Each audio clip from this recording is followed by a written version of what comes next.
미국의 유명한 코미디언이 있었습니다. 그가 임종을 가까이 두고 있었는데 그 임종하는 가운데서도 아주 사람들에게 배꼽을 잡고 웃기는 그런 얘기를 해서 화제를 모았습니다. 그의 임종 시의 유언이 이런 것이었습니다. 내가 죽거든 내 시신을 하버드의 의대에 보내주십시오. 의학생들이 내 시신을 가지고 해부 시험할 수 있도록 해주십시오. 왜냐하면 우리 어머님께서 나에게 하버드 대학에 가라고 했는데 내가 아무리 노력해도 나는 하버드 대학에 갈 수 없습니다. 내가 하버드 대학에 갈 수 있는 유일한 방법은 이것밖에 없답니다. 그래서 사람들이 아주 배꼽을 잡고 웃었다고 합니다. 그렇게 사람들을 죽을 때까지도 웃긴 그가 마지막으로 남긴 말은 역시 죽음은 고통스럽다. 역시 죽음은 고통스럽다. 죽는 것은 사람에게 정한 것이고 그 이후에는 심판이 있습니다.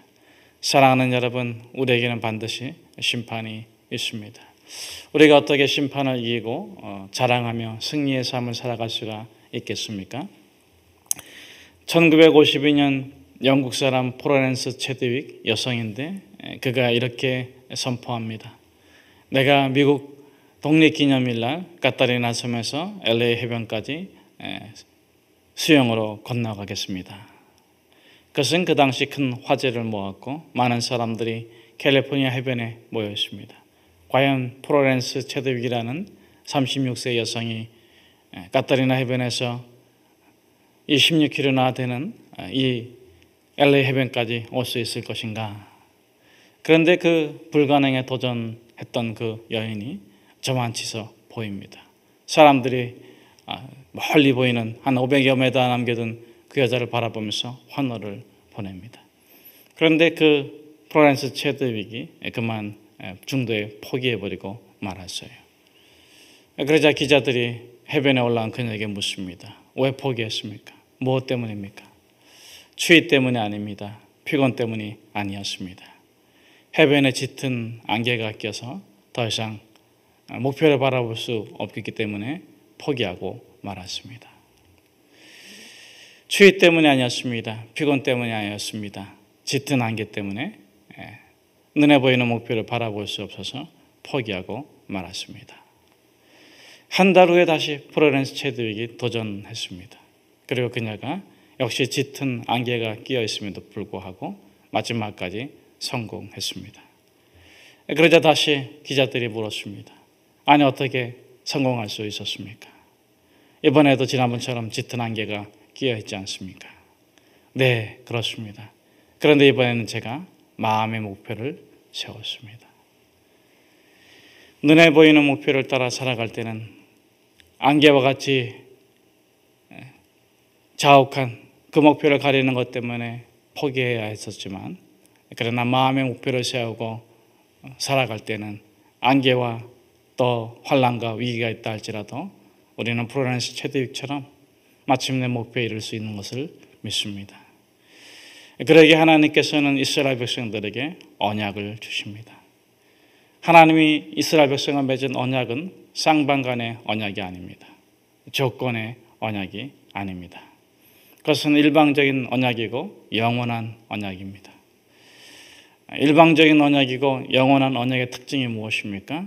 그것은 한쪽 편에서 조건을 어기더라도 다른 한쪽 편에서 그 약속을 반드시 이루는 언약입니다. 부모와 자식의 언약이 아마 일방적일 것입니다. 그런데 그 일방적인 언약을 일방적인 영원한 언약으로 선택하신 분이 하나님이십니다. 하나님은 아브라함을 부르시고 반드시 그 약속을 이루시는 분이십니다. 야곱과 같은 사람에게도 반드시 이스라엘이 되게 하십니다. 하나님은 한 번도 변개치 아니하시고 반드시 그 약속을 온전히 이루시는 분이시죠. 그런데 우리는 성경을 읽다 보면 하나님이 과연 그런 분인가 하는 의문을 갖게 됩니다. 왜 그렇습니까? 자주 심판하시는 것 같고 자주 벌 주시는 것 같고 자주 환난과 위기와 어려움을 가지고 이스라엘 백성들을 괴롭히는 것처럼 보이기 때문에 그렇습니다. 오늘 본문에서도 보면 하나님께서 내가 너희들이 언약을 지키지 아니하였으므로 너희들이 나를 떠나 이렇게 했으므로 내가 여호수아에게 행했던 것 같이 행하지 아니하고 다르게 행하겠다. 더 나쁜 조건을 제시하시고 계속 다른 조건을 가지고 이스라엘 백성하고 흥정하는 것처럼 보입니다. 그러나 여러분, 하나님은 결코 흥정하시는 분이 아닙니다. 하나님은 결코 자신의 약속을 변개하시는 분이 아니십니다. 하나님께서 주시는 또 다른 조건, 마치 우리가 보기에는 계약의 조건을 변경하는 것처럼 보일지 모르지만 그것은 오해입니다.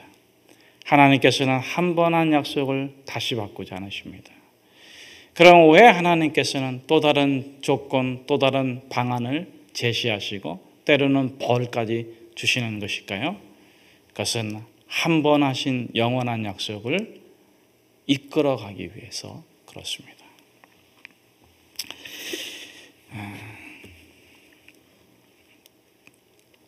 우리 한번 2장 3절의 말씀 우리 같이 한번 찾아서 한번 읽어보도록 하겠습니다. 2장 3절의 말씀을 같이 읽도록 하겠습니다.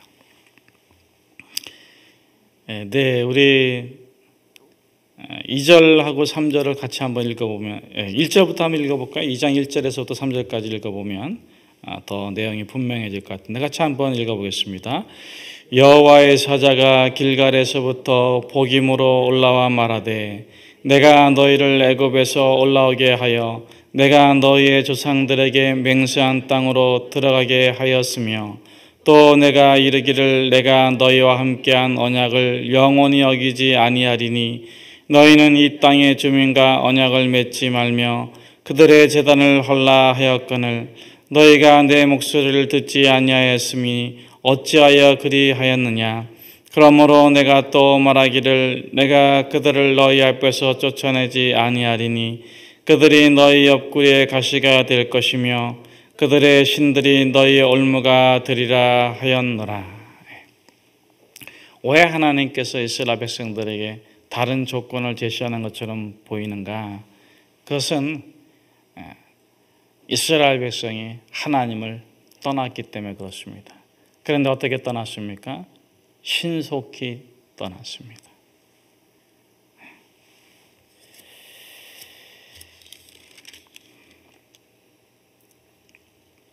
너무 빨리 떠났어요. 애굽에서 나와서 가나안을 통과해서 그렇게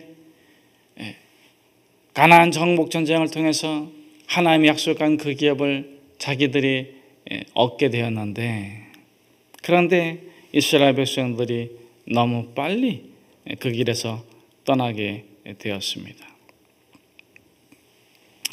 자, 우리 한번 2장에 있는 말씀들을 읽어보겠습니다.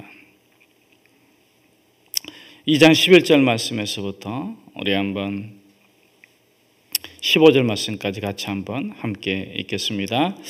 이스라엘 자손이 여호와의 목전에 악을 행하여 바알들을 섬기며 애굽 땅에서 그들을 인도하여 내신 그들의 조상들의 하나님 여호와를 버리고 다른 신들 곧 그들의 주위에 있는 백성의 신들을 따라 그들에게 절하며 여호와를 진노하게 하였으되 곧 그들이 여호와를 버리고 바알과 아스타롯을 섬겼으므로 여호와께서 이스라엘에게 진노하사 노략하는 자의 손에 넘겨주사 그들이 노략을 당하게 하시며 또 주위에 있는 모든 대적의 손에 팔아 넘기심에 그들이 다시는 대적들을 당하지 못하게 하였으며 그들이 어디로 가든지 여호와의 손이 그들에게 재앙을 내리시니 고 여호와께서 말씀하신 것과 같고 여호와께서 그들에게 맹세하신 것과 같아서 그들의 괴로움이 심하더라. 오늘 이렇게 본문을 이렇게 읽어보면 우리가 또 오해하게 됩니다. 왜냐하면 15절 말씀에 보면 여호와께서 그들에게 맹세하신 것과 같아서 하나님께서 이게 막 맹세까지 하시면서 이스라엘 백성들을 혼내시고 벌 주시고 심판하시는 거 아닌가 이렇게 합니다. 근데 여러분 하나님의 심판은 심판이 아니라 뭐예요? 구원입니다.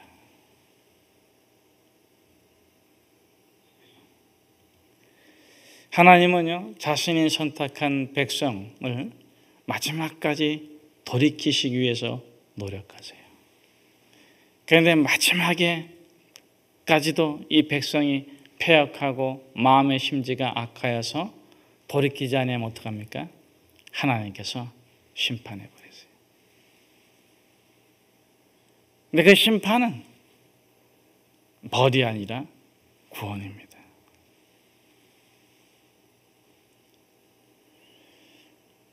여러분, 하나님은 변개치 아니하시는 분이세요. 하나님은 바뀌지 아니하세요. 그것을 믿는 것이 구원입니다. 하나님은 내가 잘한다고 해서 구원해 주시고 내가 못한다고 해서 나를 버리지 않으세요. 그럼 왜 이렇게 하나님께서는 이스라엘 백성들을 갖다가 그냥 막 달달 볶고 계시는가? 여러분, 하나님 달달 볶지 않으세요.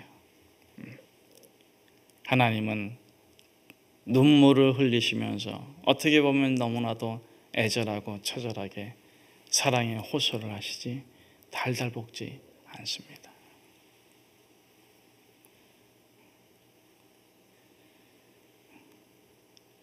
그럼 왜 하나님께서 이렇게 이스라엘 백성들에게 재앙을 내리시고 벌을 내리기도 하시고 하시는가? 우리 한번 22절 말씀을 같이 한번 함께 읽도록 하겠습니다. 우리 2장 22절의 말씀입니다. 이는 이스라엘이 그들의 조상들이 지킨 것 같이 나 여호와의 도를 지켜 행하나 아니하나 그들을 시험하려 함이라 하시니라. 어떻게 하려 하신다고요? 시험하려 하신다. 테스트하려 하신다. 어떤 테스트입니까? 너희가 정말 너희가 그렇게 급속하게 따라가는 바알과 아스타롯이 너희를 위하는지 아니면 너희의 조상의 하나님 여호와가 너희를 위하는지 너희가 테스트해봐라.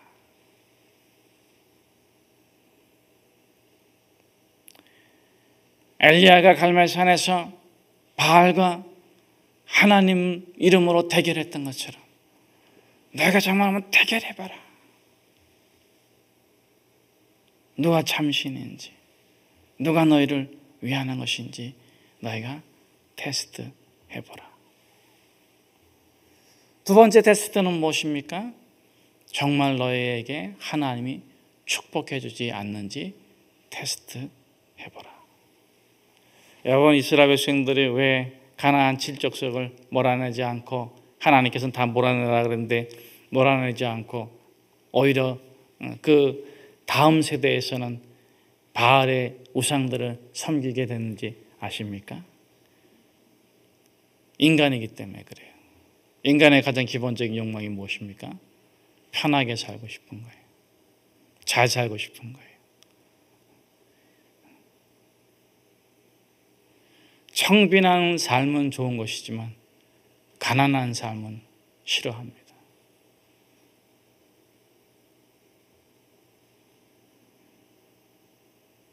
절제된 삶은 좋은 것이지만 규제받는 삶은 싫어합니다. 그것이 인간이에요. 그러므로 하나님께서는 그 인간인 우리에게, 이스라엘 백성들에게 억압으로 하나님을 믿는 것이 아니라, 억지로 청빈하게 사는 것이 아니라, 억지로 편리를 버리고 진리를 따르는 삶이 아니라, 강압으로 하나님을 예배하는 삶이 아니라, 자원하는 심령으로 즐거운 마음으로 하나님을 예배하고 청빈하게 살고 거룩하게 살고 그렇게 사는 것을 내가 즐거워해서 바알과 함께 춤추고 아스토락과 함께 놀러 다니는 것보다도 하나님과 동행하는 삶이 너무너무 즐거운 것을 깨달아 알고 그렇게 살아가도록 하나님께서 우리에게 시험하시는 거예요. 환난도 주시고 위기도 주시고 가난도 주시고 테스트하십니다. 너의 주 여호와 하나님을 경험하라. 자, 그럼 이스라엘 백성들이 왜 이렇게 급속하게 신속하게 하나님을 떠나게 되었는가? 처음에는 뭐 때문에 그렇습니까? 전례 때문에 그렇습니다. 전례. 우리 한번 1장 30절 말씀 우리 같이 한번 함께 읽어보도록 하겠습니다. 앞선 예 때문에 그런데 먼저 우리 한번 1장 30절 말씀 같이 한번 함께 읽겠습니다. 시작. 스불론은 기드론 주민과 나홀 주민을 쫓아내지 못하였으므로 가나안 족속이 그들 중에 거주하면서 좋습니다. 노역했다 그랬죠. 33절 말씀 같이 한번 읽어보겠습니다. 납달리는 벳세메스 주민과 벳아낫 주민을 쫓아내지 못하고 그 땅의 주민 가나안 족속 가운데 거주하였으나 벳세메스와 벳아낫 주민들이 그들에게 노역을 하였더라. 35절 말씀 같이 한번 읽어보겠습니다. 결심하고 헤레스 산과 야엘론 사얄빔에 거주하였더니 여셉의 가문의 힘이 강성함에 아모리 족속이 노역을 하였으며, 노역 이게 왜 이렇게 됐습니까? 기브온 주민 때문에. 이스라엘 백성들이 여호수아와 함께 가나안을 점령할 초기에 기브온 주민들이 가나안 7족속 중에 한 족속이었는데 자기들이 망할 거라는 진실 앞에 직면하고 그것을 도망치거나 싸워서 해결하는 것이 아니라 하나님께 가까이 가서 해결하기로 결정합니다. 그래서 멀리서 온 것처럼 위장하고 곧 드러날 거짓말을 하고 여호수아와 이 이스라엘 백성들의 족장들에게 가가지고 자기들이 멀리서 왔으니까 노역하는 사람을 써달라. 아이성에서 실패한 이스라엘 백성들이 꼭 하나님 말씀 지키기로 했는데 하나님 이름으로 약속을 해줬어요. 맹세를 해줬어요. 그래서 어쩔 수 없이 기브온 족속들을 노역하는 백성으로 받아들였습니다.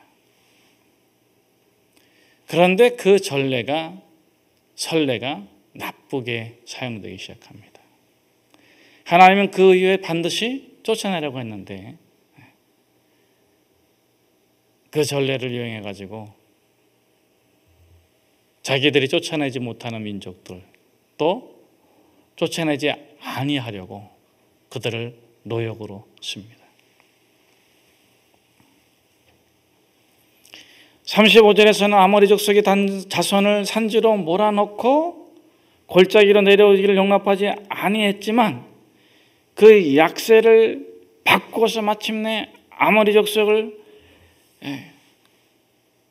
점령하게 됐는데 쫓아낼 수 있게 됐는데도 쫓아내지 아니하고 노역으로 씁니다. 무엇 때문에 그렇습니까? 편리를 위해서, 유익을 위해서. 그렇게 예외적인 상황을 정식적인 정당한 상황으로 자꾸 인정하다 보니까 어떻게 됩니까? 결국은 하나님하고 너무 멀리 가게 된 거예요. 정상적인 상황하고 너무 멀리 가게 된 것입니다.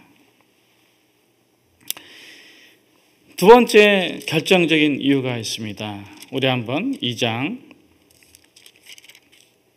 10절 말씀을 같이 한번 함께 읽도록 하겠습니다. 같이 한번 읽겠습니다. 그 세대의 사람도 다 그 조상들에게로 돌아갔고 그 외에 일어난 다른 세대는 여호와를 알지 못하며 여호와께서 이스라엘을 위하여 행하신 일도 알지 못하였더라. 제가 시간이 없어서 좀 이렇게 급하게 좀 충격적인 요법으로 여러분들에게 설교도 정리하는 겸 물어보겠습니다. 여러분들이 교회 다니는 것을 여러분의 자녀들이 좋아합니까? 싫어합니까? 굉장히 심각한 문제입니다. 목사들의 자녀들은 뭐 아니면 도래요. 제가 그 말을 듣고 웃었는데 근데 정말 그런 것 같아요. 목사의 자녀는 교회를 정말 좋아하거나 정말 싫어하거나 중간이 없답니다.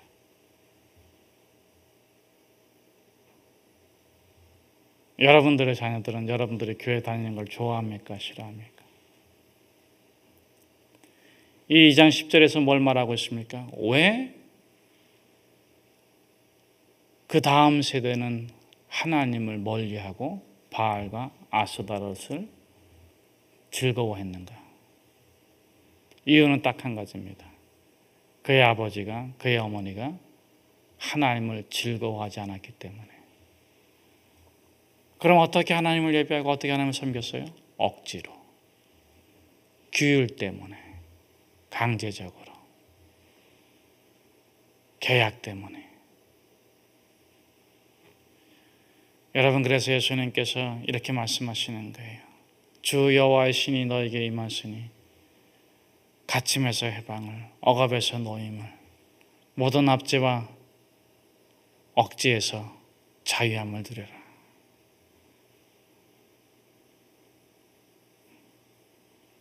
여러분, 하나님은 조건의 하나님이 아닙니다. 내가 이렇게 했으니까 잘해주시고 내가 이렇게 했으니까 못해주시고 천만에. 여러분, 여러분이나 저는 어떤 존재입니까? 티끌보다도 못한 존재예요. 유명한 코미디언이니까 하버드 대학 의대에 가서 받아주겠죠. 물론 우리도 시신기지만 받아줄 겁니다. 그런데 여러분, 시신을 팔려고 해보십시오. 누가 사가겠습니까? 아무도 안 사가. 우주의 먼지 티끌보다도 못한 존재예요. 하나님 뭐라고 말씀하십니까? 이 돌들로도 내가 이스라엘 백성을 만들겠다. 그런데 우리는 너무 자고하고 교만하고 오만해. 마치 우리가 무엇을 할 수 있는 것처럼 해요. 그렇지 않습니다. 이 만물의 찌꺼기만도 못한 존재를 하나님께서 선택하시고 구원해 주시고 우리에게 기대하시는 것이 무엇입니까? 여호와를 즐거워하라. 여호와를 기뻐해라. 그러면서 세 번째 말씀이 뭡니까? 제3의 말씀이 여호와만을 바라라. 세상에 너에게 뭐라고 말하든 주변 사람이 너에게 뭐라 말하든 너가 어떤 존재이든 끊임없이 그 억압, 그 굴레, 그 규제, 그 제약, 그 조건, 그 시험에서 벗어나서 여호와를 즐거워하고 여호와를 기뻐하고 너 스스로가 너가 여호와를 기뻐하고 여호와를 즐거워할 자격이 안 된다고 생각하면 여호와를 바라봐라. 십자가를 바라보라. 그 은혜를 받아라. 그리고 아무 조건 없이 너를 구원해 주신 그 하나님을 아무런 조건 없이 찬양해라. 그분을 기뻐하라. 그분이 행하시리죠. 기도하겠습니다. 하나님, 우리의 영혼이 여호와를 바라고 여호와를 기뻐하고 여호와를 즐거워할 수 있도록 축복해 주십시오. 예수 그리스도의 이름으로 기도합니다. 아멘. 기도하고 돌아가시기 바랍니다.